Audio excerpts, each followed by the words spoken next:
Found your secret portfolio, Sloane taunted, waving the deeds in my face like a fan. The heavy cream-colored paper rustled in the stale, over-perfumed air of my parents' dining room. Thanks for the new penthouse, Marlo. This is going to look so good on my Instagram feed. My parents beamed. They were clinking their wine glasses, the sound sharp and grating against my nerves. They looked like they were toasting to a major life achievement, not a felony. My mother, Deirdre, took a slow, satisfied sip of her Chardonnay. She didn't look at me. She didn't look at the mess Sloane was making of my life. She was busy admiring the way the chandelier light caught the gold trim on the folders Sloane was clutching. Finally, my mother sighed, setting her glass down. You are actually being useful to this family for once, Marlo. I sat there, my hands folded in my lap, feeling the cold weight of the night settle into my bones. They didn't know what those papers were. They didn't know that those deeds weren't just assets.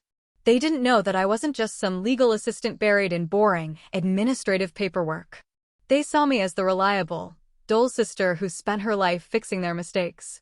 They had no idea that I spent my days in a world of high-stakes federal investigations, tracking money that didn't just disappear, it was laundered. I didn't scream. I didn't cry.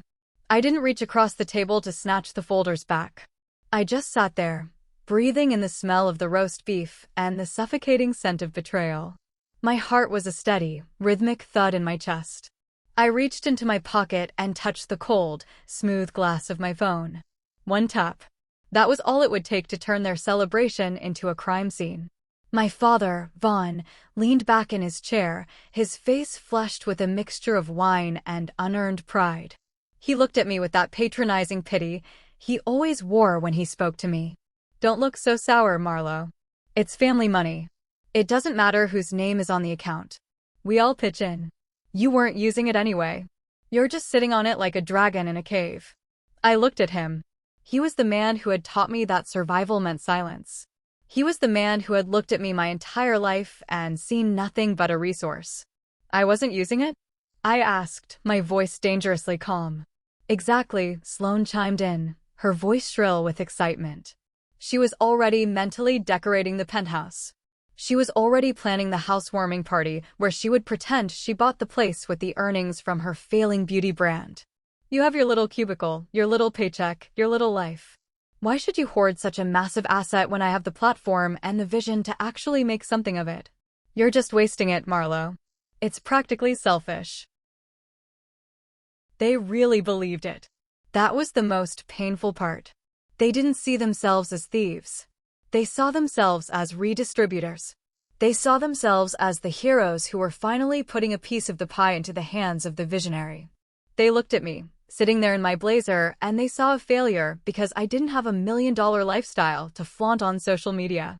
They didn't see the woman who had spent the last 3 years building a fortress of security out of the ruins of her own life. I looked at the table. The fancy silverware, the expensive wine, the greed dripping off their faces like grease. They thought they were holding the winning lottery ticket. They didn't know they were holding a radioactive bomb. They thought my silence was defeat. They thought I was stunned into submission by their audacity. I looked at the door.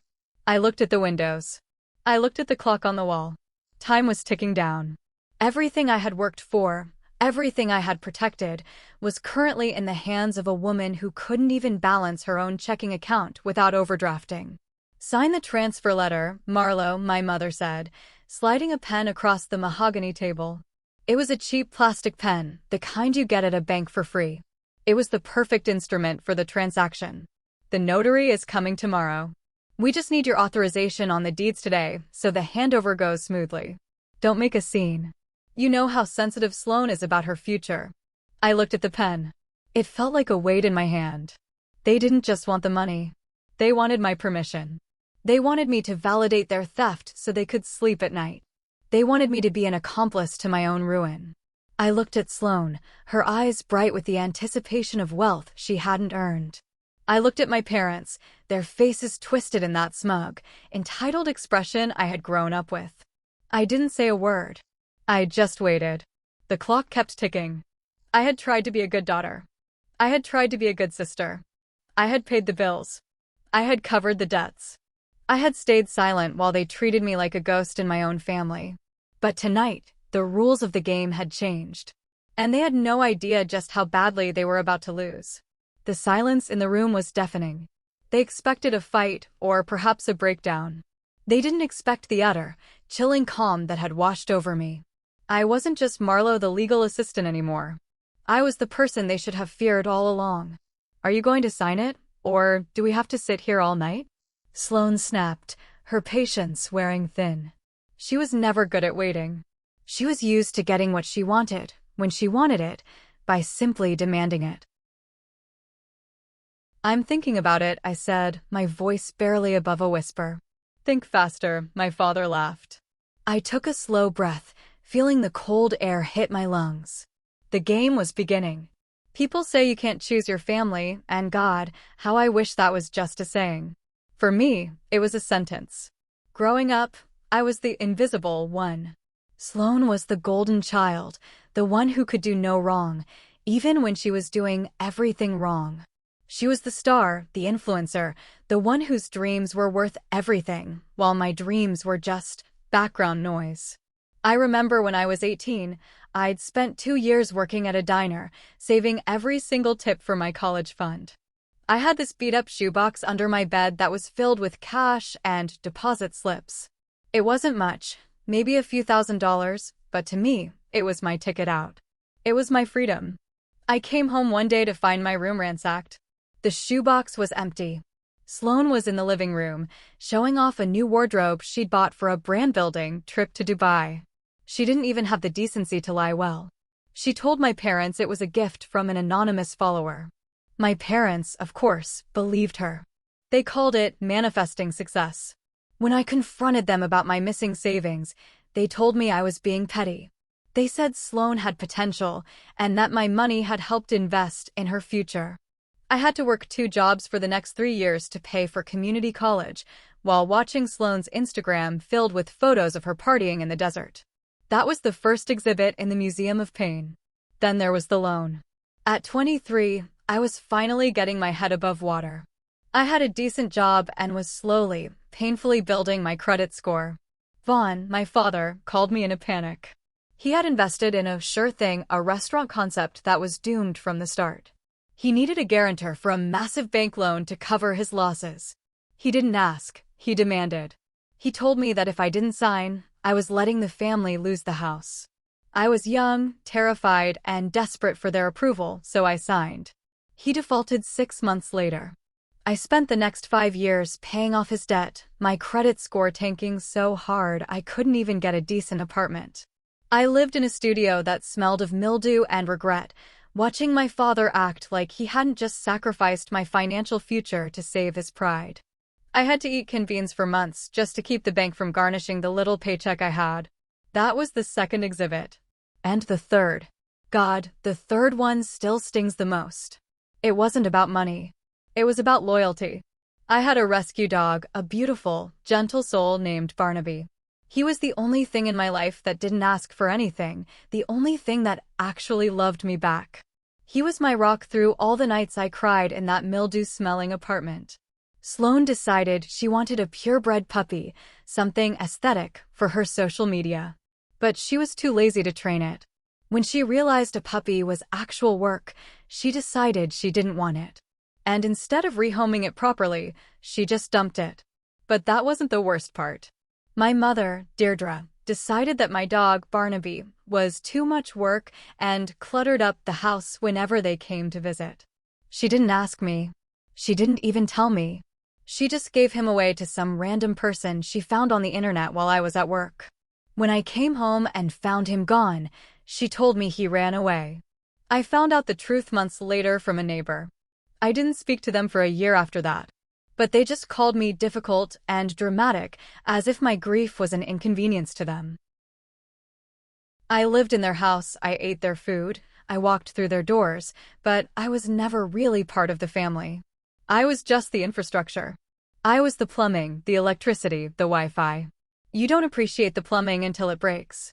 And they only ever noticed me when I stopped flowing. They didn't see the woman who had clawed her way into the Department of Justice. They didn't see the woman who spent her nights studying forensic accounting, learning how to track the money trail of criminals, how to find assets hidden in shell companies, how to look at a balance sheet and see the rot underneath. They saw the boring Marlowe who liked spreadsheets and quiet nights. They thought I was weak because I chose not to fight back when they stole my money, my peace, and my dignity. They thought I was soft. But the truth was, I was just waiting. I was learning. I was watching.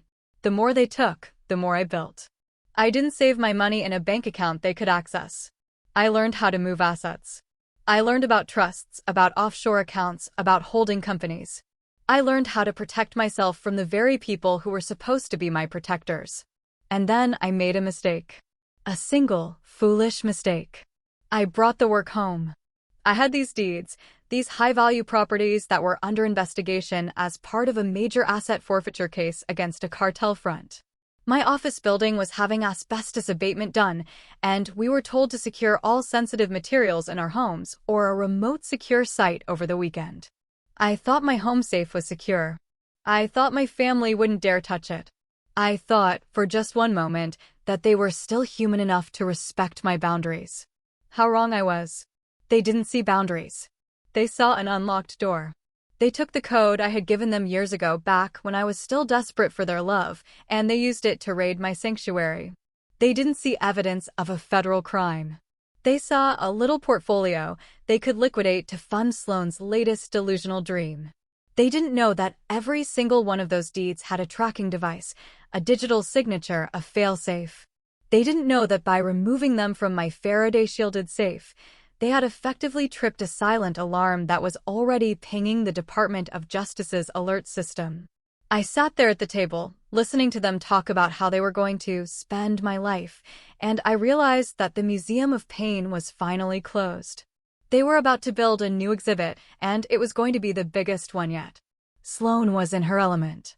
She was pacing the dining room, her phone in one hand, gesturing with the deeds in the other, already narrating her life for her imaginary audience. She was wearing an outfit that probably cost more than my first car, bought on a credit card that I was certain she had no intention of paying off. "This is going to be the launch, Mom," she said, her voice dripping with that vapid, influencer confidence that made my skin crawl. "We'll do the reveal in the penthouse. I'll hire a videographer to capture the whole thing. The before and after. It's going to go viral. People love a rags to riches story, even if the rags were designer." "You're going to be a star, darling," Deirdre said, her eyes watering with genuine, misguided pride. She looked at Sloane like she was witnessing the second coming. "I always knew you were meant for bigger things than this boring town. Marlowe, you should really take notes. Look at how Sloane handles herself. She's ambitious. She's a go-getter. You've always been so cautious." I stared at my plate. The roast beef was dry, but I chewed it slowly, trying to keep my face neutral. "Ambitious is one word for it," I muttered. Sloane stopped pacing and glared at me. "Don't you start with that cautious act, Marlowe. You're just jealous because I'm not afraid to take what I want. You've spent your whole life playing it safe, collecting your boring little paycheck, living in your boring little apartment, hiding your boring little life. You're terrified of taking risks. That's why you'll always be an employee, and I'll always be the boss." She didn't know that I was the one signing the search warrants for bosses like her. She didn't know that I had spent the last 2 years auditing financial statements for companies that were far more complex, far more dangerous, and far more criminal than her little beauty brand dream. "I'm not jealous, Sloane," I said, my voice steady. "I'm just observing."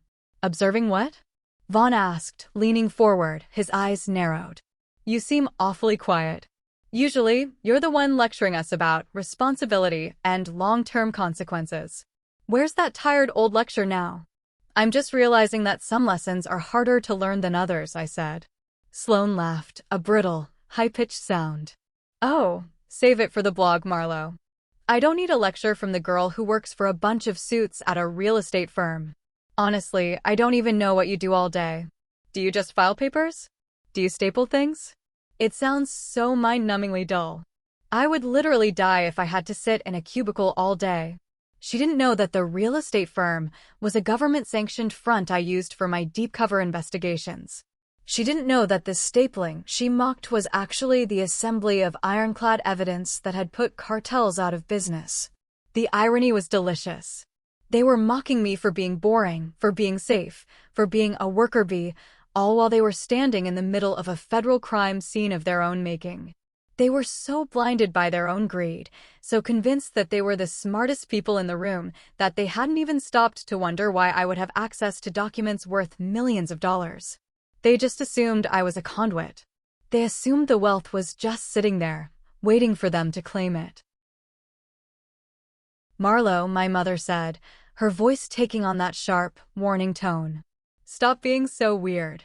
It's making everyone uncomfortable. Just sign the letter. We're doing you a favor, honestly. By taking these off your hands, we're relieving you of the burden of managing them. You're not equipped for this kind of wealth. It would just corrupt you. I almost laughed. Corrupt me? They were the ones who had spent their entire lives living beyond their means, scamming banks, stealing from their own children, and lying to everyone they knew. And they were worried about my corruption. I'm just worried about the legalities, Mom, I said, playing the part. These are sensitive documents. They're tied to complex holdings, which is why you're giving them to us. Sloane snapped, throwing her hands up. So we can liquidate them and get the cash. God, you're so dense. We're literally doing the work for you. We're saving you from the headache of the paperwork. You should be thanking us. Thank you, Sloane, I said, my voice dripping with a sarcasm that flew completely over her head. I really appreciate you managing my assets. You're welcome, she said, completely oblivious. She didn't have the mental capacity to process a tone that wasn't outright admiration or hatred. I looked at the clock again. The tactical team was moving into position. They knew exactly where we were. They knew exactly what was inside the house. They were just waiting for my signal. I need to use the restroom, I said, standing up. Make it quick, my father growled. We have a bottle of champagne in the fridge, and we're not opening it until you sign. I wouldn't want you to have to wait too long, I said, and I walked out of the room, leaving them to their champagne dreams. I knew they wouldn't be drinking it. I walked into the hallway, my footsteps muffled by the expensive, gaudy carpet my mother had insisted on buying with my money last year. My heart was pounding, not with fear, but with a cold, hard clarity. This was it. The moment of no return. When I had arrived at their house, I hadn't come to argue. I hadn't come to negotiate. I had come to watch the trap snapshot. The theft had been incredibly simple, which was almost insulting. 2 weeks ago, I had been in the hospital for an emergency appendectomy. I was delirious, drugged, and weak. My mother had been the one to pick me up. In my haze, she had asked for the code to my home safe, claiming that if something happened to me, they needed to be able to access my important papers, my will, my insurance, my emergency family fund. I was so desperate for their care, for them to act like actual parents for once, that I gave it to them. I gave them the code to the safe that held not just my own savings, but the classified files for the DOJ investigation. I had trusted them. And they had used that trust to invade my home while I was at work, rifling through my life like thieves in the night. They didn't just take the deeds. They took everything they could carry. They took my jewelry, the few pieces of real gold I had bought for myself. They took my passport. They took my laptop. They treated my house like a department store where everything was free. When I discovered the safe was empty, I didn't call the police. I didn't scream. I called my office. I called the Department of Justice. I told them what happened. They were furious, obviously. A security breach of that magnitude was a federal offense. They wanted to swarm the house immediately. They wanted to arrest my entire family for burglary and obstruction. But I begged them to wait. I told them I had a plan. I told them I wanted to witness the look on their faces when they realized the fortune they had stolen was actually a digital handcuff. They agreed, but they set a deadline. If I didn't secure the evidence by midnight, they would move in, and my career would be over. The consequences were clear.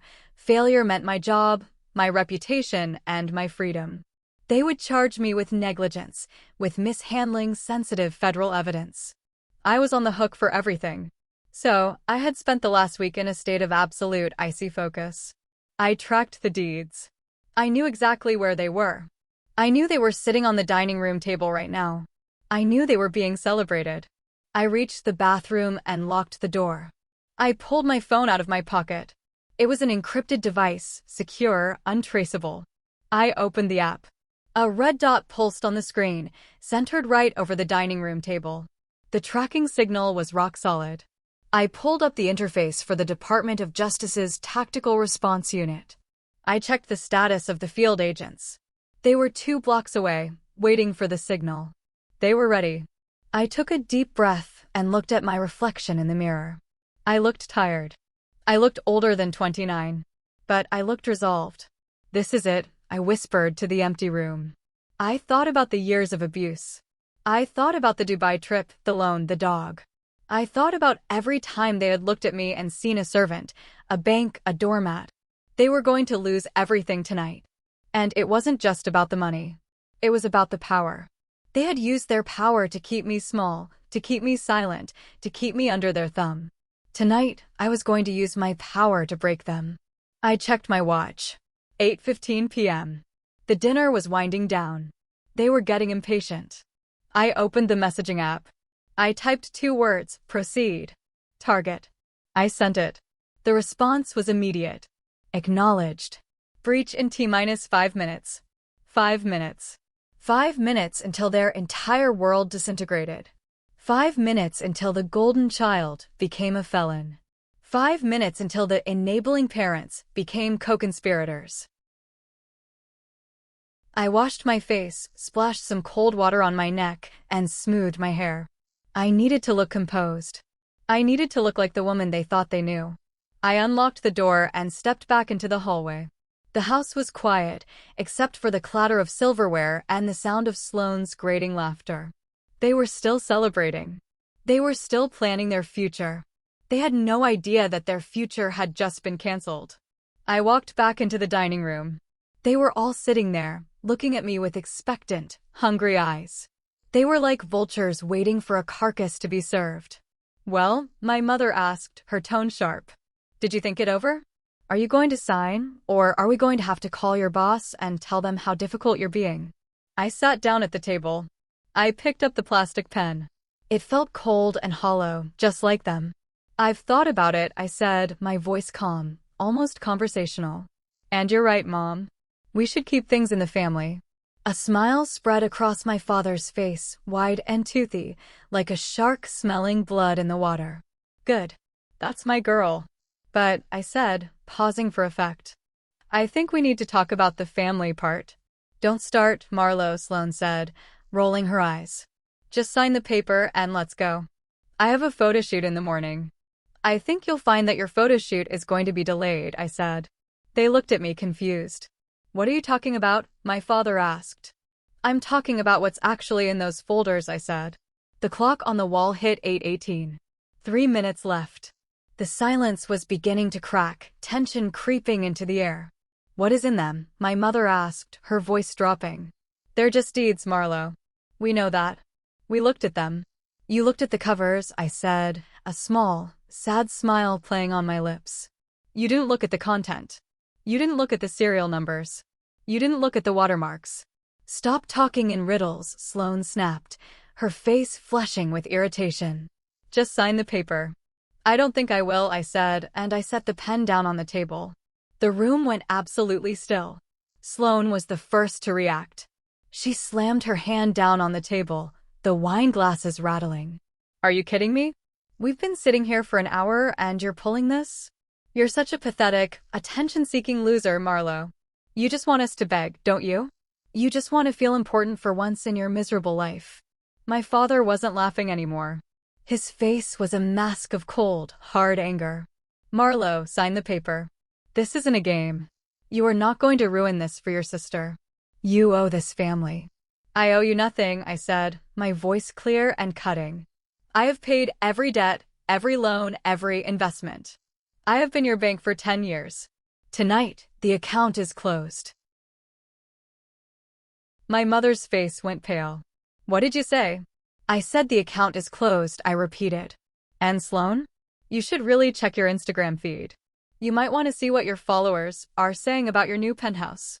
Sloane frowned, her hand hovering over her phone. What? What are you talking about? You posted a video, I said, leaning back. About an hour ago. You were showing off the new place. You were showing off the deeds. You were bragging about your new chapter. You even zoomed in on the signatures, didn't you? Sloane's eyes went wide. She looked at her phone, her fingers trembling as she swiped through her apps. I just posted it to my story. It's private.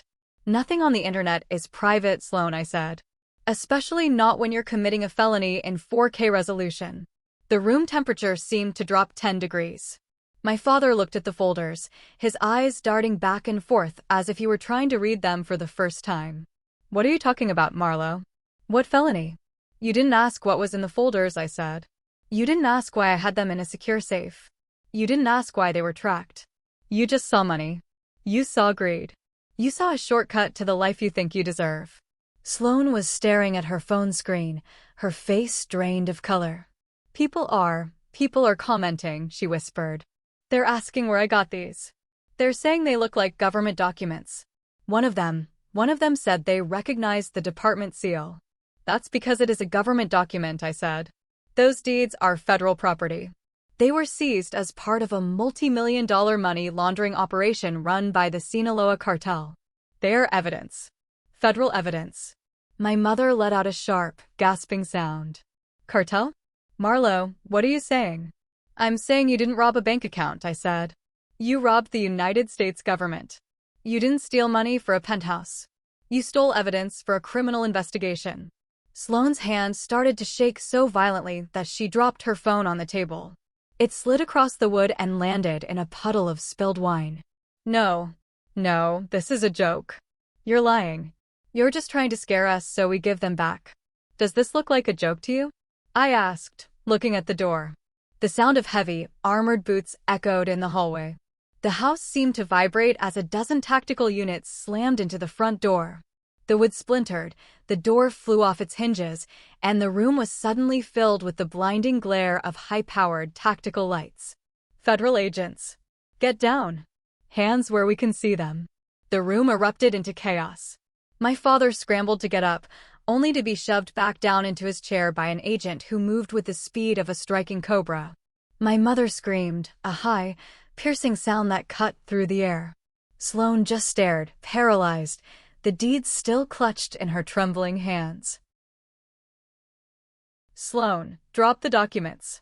Now, the agent roared, his weapon drawn. She didn't move. She couldn't move. Her brain was fried, stuck in a loop of denial and terror. Drop them, the agent commanded again, moving closer. She let out a sob, a small, pathetic sound, and the folders slipped from her fingers, landing on the floor in a heap of crumpled paper. I sat there, watching them. I watched the agents swarm the room, securing the perimeter, bagging the evidence, and surrounding my family. I watched as they cuffed my father, his face purple with rage and confusion. I watched as they zip-tied my mother's hands behind her back, her face wet with tears of shock. I watched as they grabbed Sloane, who was wailing like a child, screaming for her lawyers, for her followers, for her life. They didn't even look at me. To them, I was just a witness. A victim. The legal assistant who had been targeted by this criminal family. I was the only one who knew the truth. I was the one who had brought them here. I was the one who had choreographed this entire scene. It was beautiful. The chaos in the dining room was almost musical. It was the sound of everything I had been promised being taken away from them, piece by piece. The agents were methodical. They moved through the room with the precision of surgeons, bagging the folders, the wine glasses, even the phone that Sloane had dropped. My father was shouting at them, his voice hoarse, his face twisted in a way I had never seen before. You can't do this. This is my house. You need a warrant. My daughter is an employee of a law firm. She'll sue you for everything you're worth. He still thought I was his tool. He still thought I was someone who would come to their rescue, someone who would use my legal connections to smooth this over. He had no idea that I was the one who had signed the warrant. Sir, shut your mouth, one of the agents growled, pressing him harder into the chair. You are under arrest for obstruction of justice and possession of stolen federal property. You have the right to remain silent." My mother was sobbing, her head in her hands, her hair disheveled. She looked so small, so pathetic. The woman who had ruled my life with a velvet-gloved iron fist was now nothing more than a suspect in a federal investigation. Sloane was being dragged toward the door. She was still screaming, her eyes wild, her makeup running down her face. "Marlo. Marlo, tell them. Tell them it's a mistake. Tell them you gave them to me. Marlo, please." I looked at her. I really looked at her. I didn't feel pity. I didn't feel anger. I felt nothing. Just a cold, empty space where my family had once been.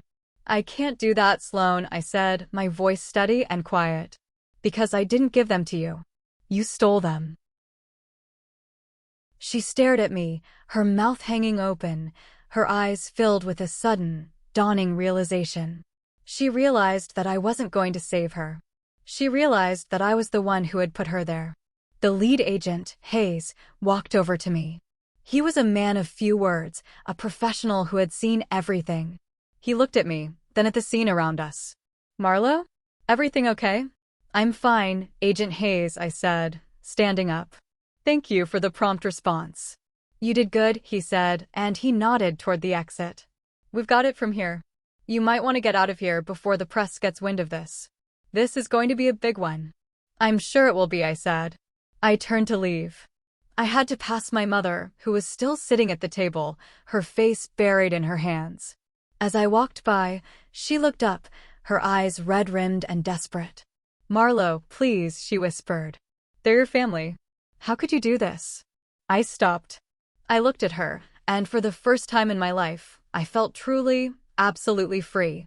"You taught me that family is about taking what you need, Mom," I said. "I just followed your advice." I didn't wait for her answer.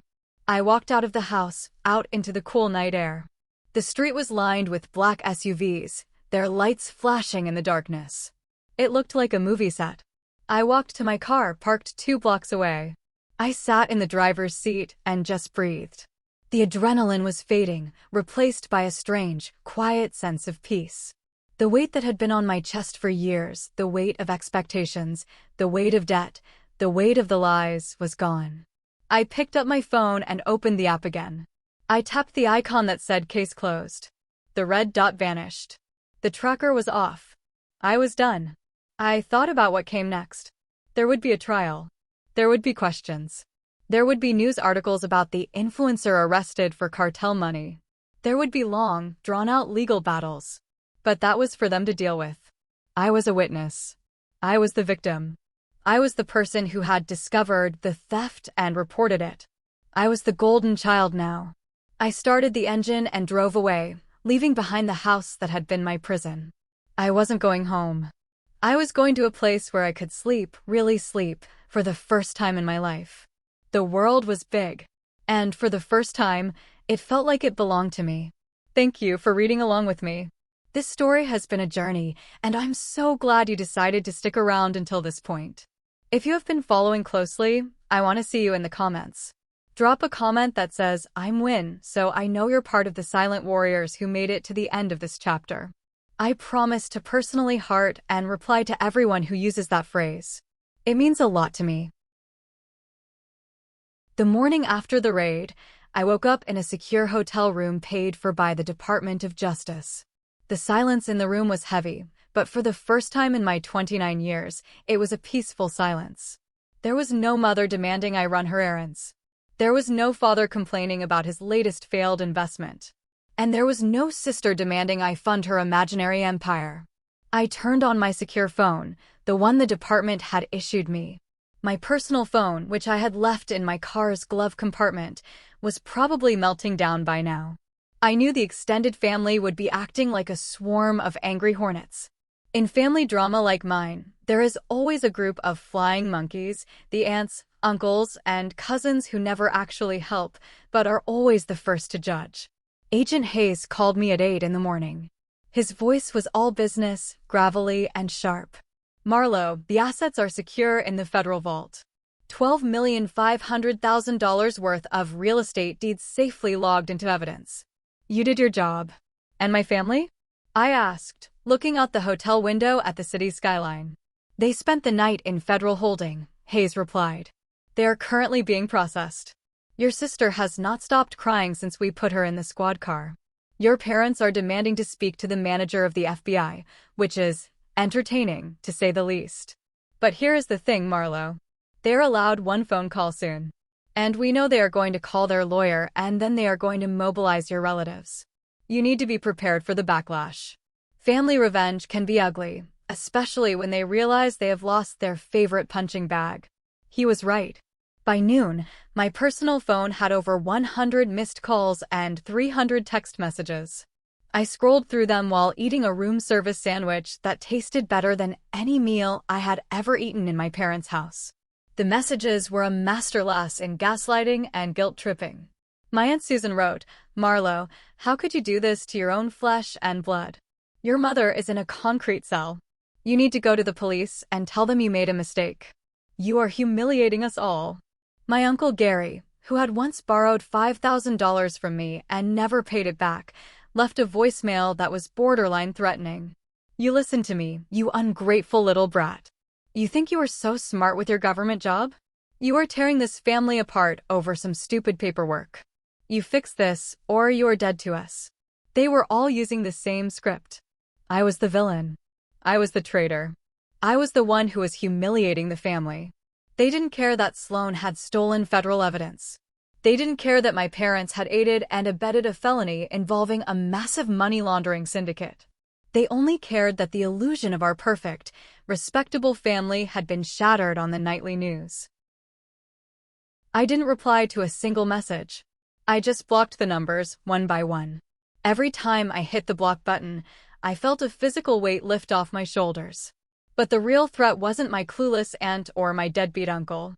The real threat was the man my father had kept on a retainer for years. His name was Callahan. He was a sleazy, fast-talking defense attorney who specialized in making rich people's problems disappear. My father had used him to get out of multiple fraud allegations in the past. I knew Callahan would be coming for me. He would try to find a loophole. He would try to paint me as a disgruntled, unstable daughter who had set her family up. And, true to form, at 2 in the afternoon, the front desk of my hotel called up to my room. Miss Marlo? There is a gentleman down here to see you. A Mr. Callahan. He says he is your family's legal representation. I smiled a cold, thin smile. Send him up. I wasn't the scared little girl anymore. I was a senior investigator for the Department of Justice, and I had all the cards. I set my phone on the table and hit the record button.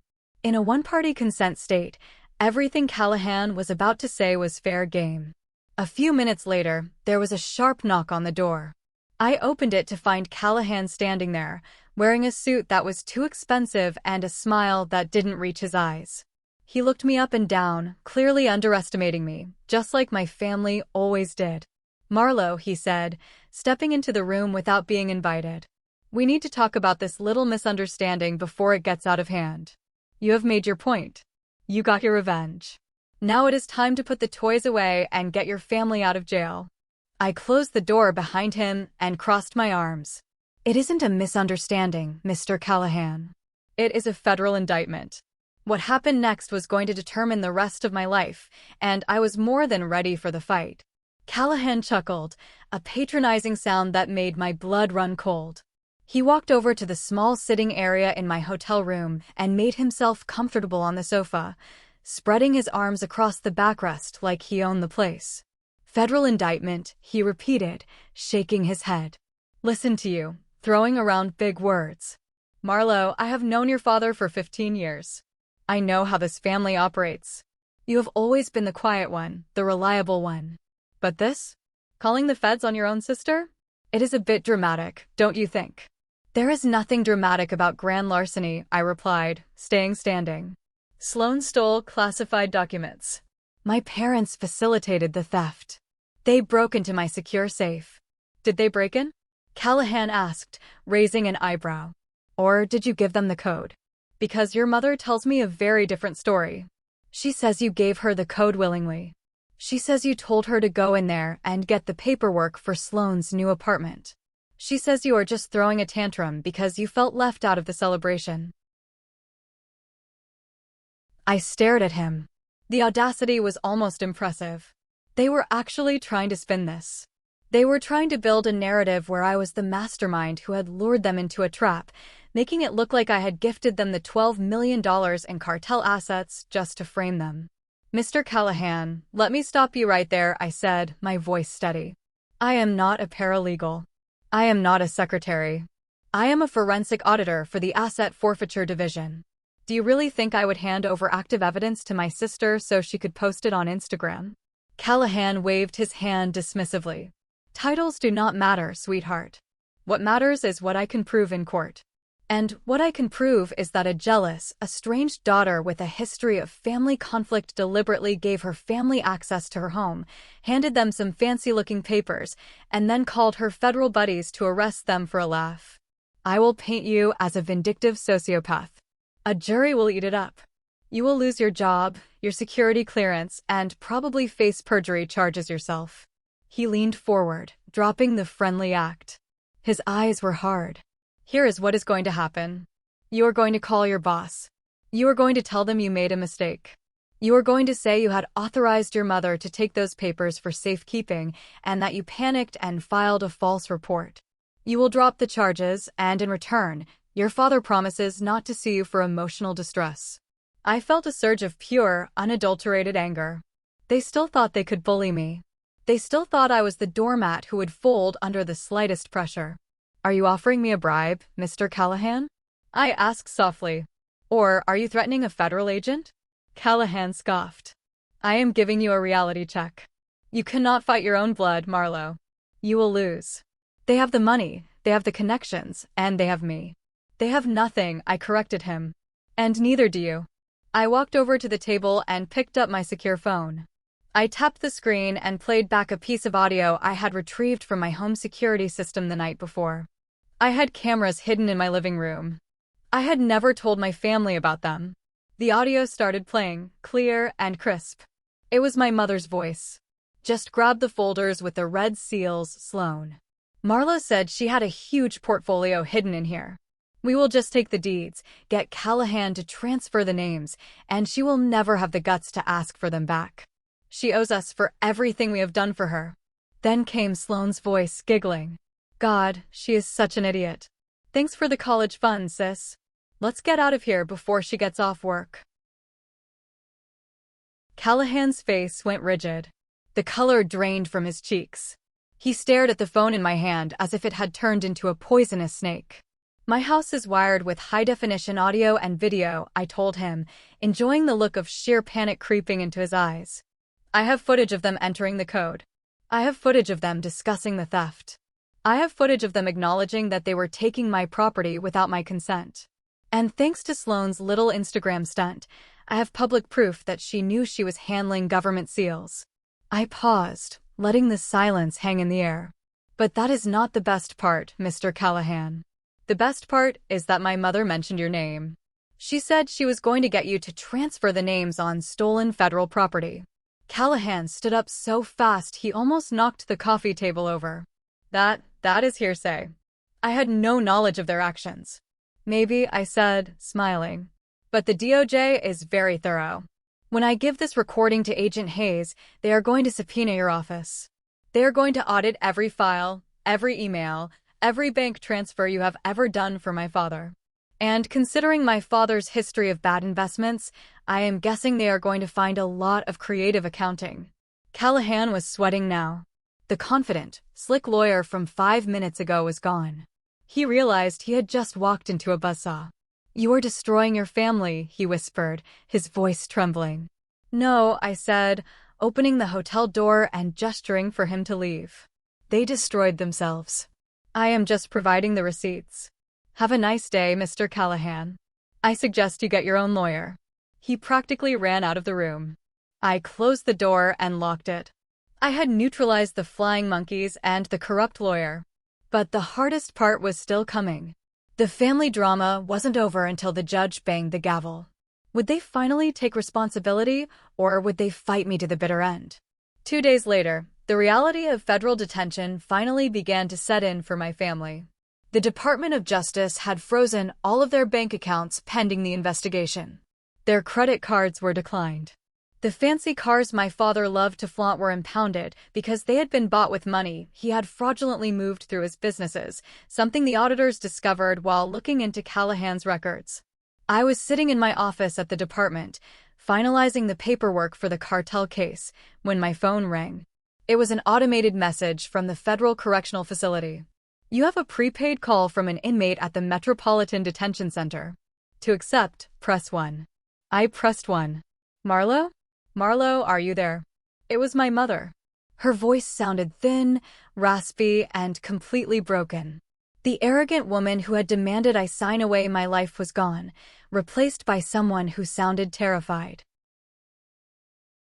I am here, Mom, I said, leaning back in my chair. You have to get us out of here, she sobbed. It is awful, Marlo. The food is disgusting. They make us wear these horrible uniforms. Sloane hasn't stopped hyperventilating for 48 hours. She is going to have a breakdown. You have to tell them it was a prank. Please, sweetheart. I am your mother. I closed my eyes. A part of me, the little girl who just wanted her mother to love her, felt a painful tug in my chest. It is a terrible thing to hear your parent beg. But then I remembered the dog she gave away. I remembered the college fund she let Sloane steal. I remembered the smug look on her face when she slid that cheap plastic pen across the table.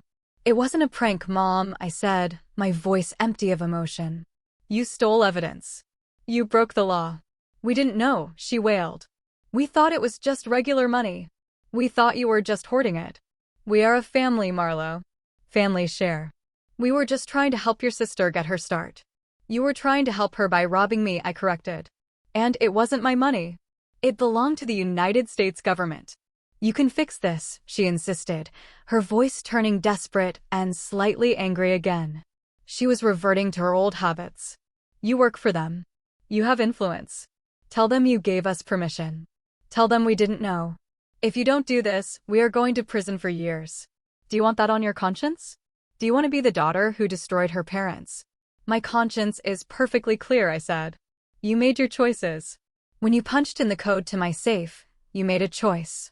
When you laughed at me at the dinner table, you made a choice. Now you have to pay the bill. You cold-hearted little. I heard a scuffle on the other end of the line, and then my father's voice came through. It was rough, aggressive, and full of fury. Marlo, you listen to me right now, he barked, trying to assert authority from inside a concrete box. I am your father. I demand that you drop this nonsense immediately.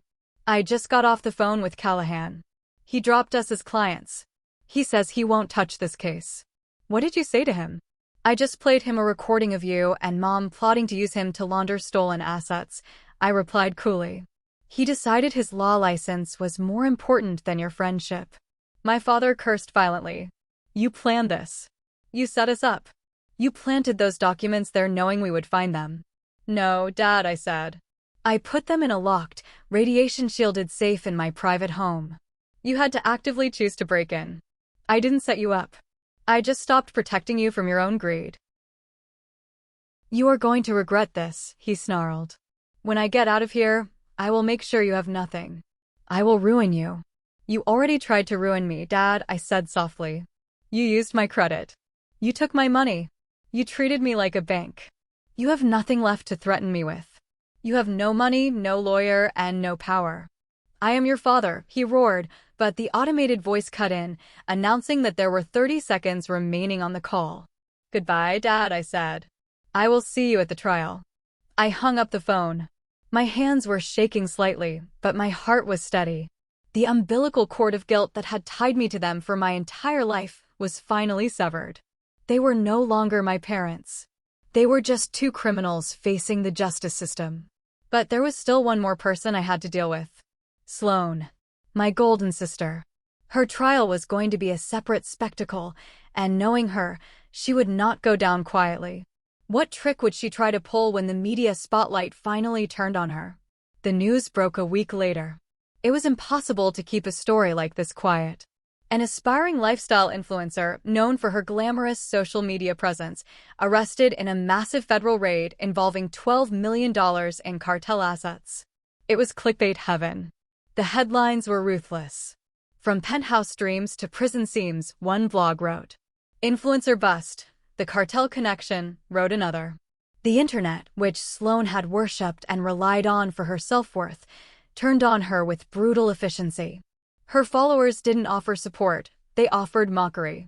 They tore apart her old posts, creating memes of her holding the federal documents with the caption, "When the unboxing video goes wrong."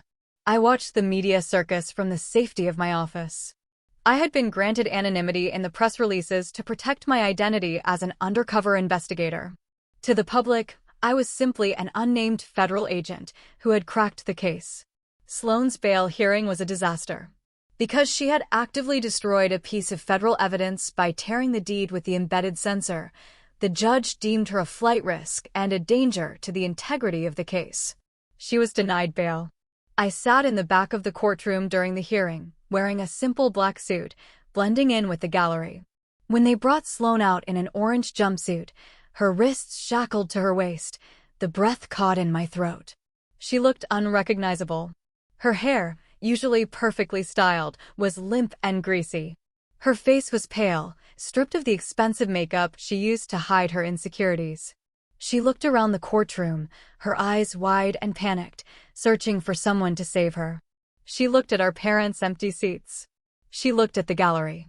And then, her eyes locked onto mine. For a second, the courtroom seemed to freeze. I didn't smile. I didn't gloat. I just looked at her with the same blank expression I used when analyzing a fraudulent bank statement. She mouthed the word, "help." I gave her a single, slow shake of my head. Her public defender, because they could no longer afford private counsel, tried to argue that Sloan was a victim of her own ignorance. He claimed she was a naive young woman who had been handed the documents by her family and had no idea of their origin. But the federal prosecutor, a sharp woman named Ramirez, stood up and projected Sloan's Instagram story onto the courtroom screen.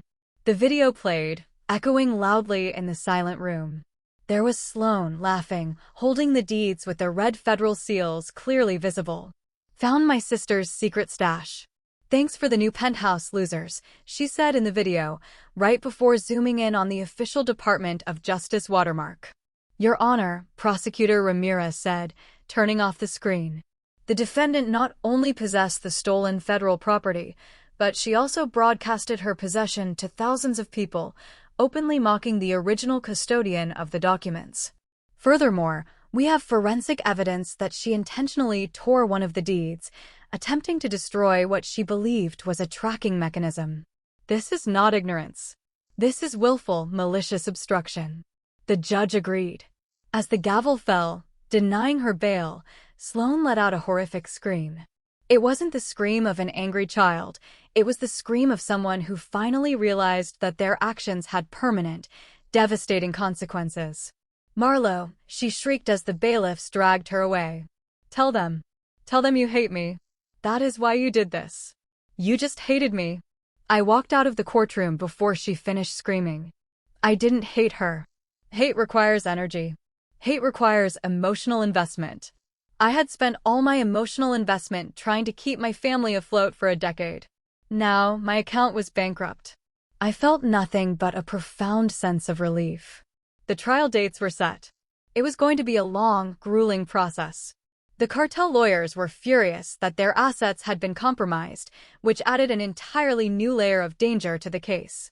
The Department of Justice put me under protective detail. I had a security team outside my new apartment 24 hours a day. My parents and sister were sitting in separate federal facilities, waiting for their day in court. They had lost their house to foreclosure. They had lost their reputation. They had lost each other, as their public defenders quickly realized that their best strategy was to turn on one another. My father blamed my mother for taking the code. My mother blamed Sloan for being greedy. Sloan blamed everyone. The family loyalty they had preached to me my entire life evaporated the moment they faced real consequences. It was poetic, really. But the final chapter had yet to be written. The day of the trial approached, and I was the star witness. I would have to take the stand, swear under oath, and recount every single detail of their betrayal. Was I ready to look them in the eye and deliver the final blow? The federal courthouse in downtown Manhattan felt more like a fortress than a building. The marble floors echoed with the sound of dress shoes, and the air was thick with the tension of $100 million cases. But for me, Courtroom 4B was the only one that mattered. The trial of the United States versus Vaughn, Deirdre, and Sloan was combined into one massive proceeding. The prosecution's strategy was simple: prove a conspiracy to commit grand larceny, obstruction of justice, and tampering with federal evidence. When I took the witness stand, the courtroom was packed. The media had latched onto the story, turning it into a modern morality tale. I placed my hand on the Bible, swore to tell the truth, and sat down in the wooden chair. I looked across the room at the defense tables. My father looked 10 years older, his hair completely gray, his posture slumped. My mother was staring at her hands, refusing to make eye contact. Sloan was vibrating with nervous energy, her eyes darting around the room like a trapped animal. Prosecutor Ramirez approached the podium. "State your name and occupation for the record, please." "My name is Marlowe," I said, my voice projecting clearly through the microphone. "I am a senior investigator for the Asset Forfeiture Division of the Department of Justice." A murmur ran through the gallery. Even though the facts had been reported, hearing it spoken aloud carried a different weight. Ramirez walked me through the events of that week. She asked about the security protocols for the documents. I explained how the deeds, worth exactly $12,500,000, were seized from a cartel shell company and temporarily secured in my home safe due to an emergency at our facility. "And who had access to that safe, Investigator Marlowe?" Ramirez asked. "Only me," I replied. "However, 2 years ago, while undergoing emergency surgery, I provided the emergency override code to my mother, Deirdre, strictly for the purpose of accessing my living will and medical directives in case of my death." "Did you ever authorize her, or anyone else, to remove the federal documents stored inside?" "Never." Then came the audio recordings. The prosecution played the tapes from my living room. The jury listened in stunned silence as my mother and sister casually discussed raiding my safe, mocking my career, and planning to steal what they thought was my life savings. I watched the jury. They were everyday people, teachers, mechanics, nurses. I could see the disgust on their faces. They understood the betrayal. They understood the family dynamics of a golden child and a scapegoat. The evidence wasn't just proving a crime, it was painting a picture of profound emotional abuse. Then it was the defense's turn to cross-examine me. My father's court-appointed lawyer, a tired-looking man, stood up. He had a weak hand to play, and he knew it. "Investigator Marlowe," he began, "you have extensive training in security protocols. Isn't it true that you could have stopped this at any time? You could have called your family when you saw the safe was opened. You could have warned them." "I am an officer of the law," I said firmly. "When a federal crime is committed, my duty is to report it, not to cover it up for the perpetrators. Even if the perpetrators are your own family," the lawyer pressed, trying to paint me as cold and calculating. "My family," I said, leaning forward slightly, "taught me that actions have consequences. My father taught me that if you default on a loan, you pay the price. He made me pay his price for 5 years. My mother taught me that if something is inconvenient, you dispose of it. She gave away my dog because it was inconvenient. My sister taught me that if you want something, you just take it." They applied their rules to a federal investigation. I did not set a trap. I simply allowed them to suffer the consequences of their own morality. The courtroom was dead silent.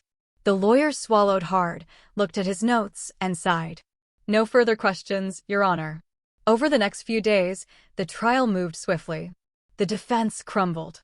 They couldn't argue with the audio, the video, the GPS tracking data, and Sloan's own Instagram posts. The jury deliberated for less than 4 hours. When the forepersons stood to read the verdict, the air in the room was electric. "On the charge of conspiracy to commit grand larceny, we find the defendants guilty." My mother let out a small whimper. "On the charge of obstruction of justice, we find the defendants guilty." My father closed his eyes and hung his head. On the charge of destruction of federal evidence regarding defendant Sloan, we find the defendant guilty. Sloan collapsed into her chair, sobbing hysterically. I sat in the gallery, watching the scene unfold. There was no joy in my heart. There was no triumphant music playing in the background. It was just sad. It was a tragic end to a family that had destroyed itself from the inside out through greed and entitlement. The judge scheduled the sentencing for the following month. As they were led away in handcuffs, none of them looked at me. They finally realized that the invisible daughter was the one who had written the final chapter of their lives. The story was almost over, but the final numbers, the years they would spend behind bars, were yet to be decided. And I had a new life to start. The sentencing hearing was brief and clinical. The judge, a stern woman who had zero tolerance for white-collar crime and obstruction, did not mince words. She looked down at my family from her bench, her expression unyielding. You sat in this courtroom and attempted to justify stealing $12 million from your own daughter. You showed no remorse until you were caught. You treated the law as an inconvenience to your personal ambitions. She handed down the sentences. For my sister, Sloan, 60 months in federal prison. 5 years of her youth, gone. There would be no ring lights, no followers, no penthouse views. Just concrete walls and a harsh reality check. For my parents, Vaughn and Deirdre, 36 months each, followed by 5 years of supervised probation. Furthermore, they were ordered to pay massive fines for the restitution of the investigation costs. Since their house was already foreclosed, they were officially bankrupt, destitute, and branded as felons for the rest of their lives. As the gavel came down for the final time, I stood up and walked out of the courtroom. The bright afternoon sun hit my face as I stepped onto the New York streets. I took a deep breath. The air smelled like freedom. The aftermath of the trial was a period of intense restructuring for me. I went to the bank and officially closed the account labeled Emergency Family Fund. For years, I had deposited a portion of my paycheck into that account, saving it for the inevitable day my parents would need medical care or a bailout. I transferred every single dollar, $45,000, into my own retirement portfolio. Then I changed my phone number. I deleted all my old social media profiles. I moved out of the city, transferring to a different field office in a state where no one knew my last name or the baggage attached to it. I bought a small house with a big backyard. It wasn't a penthouse, and it certainly wasn't Instagram-worthy, but it was mine. A few weeks after I moved in, I went to the local animal shelter. I walked past the purebreds and the puppies, looking for a dog that needed a second chance. I found a scruffy, 3-legged terrier mix who looked at me with cautious, hopeful eyes. I named him Justice. Sometimes, late at night, I think about them. I wonder what my mother is doing in her cell. I wonder if my father still tries to act like the boss of the prison yard. I wonder if Sloan has finally realized that the world doesn't revolve around her. I have received a few letters forwarded through my department. They are always marked return to sender without being opened. I don't need to read their apologies, their excuses, or their demands. The transaction is complete. The audit is closed. People who hear my story often have mixed reactions. My colleagues at the DOJ look at me with a newfound respect, knowing that I possess the kind of ruthless integrity required to take down my own flesh and blood.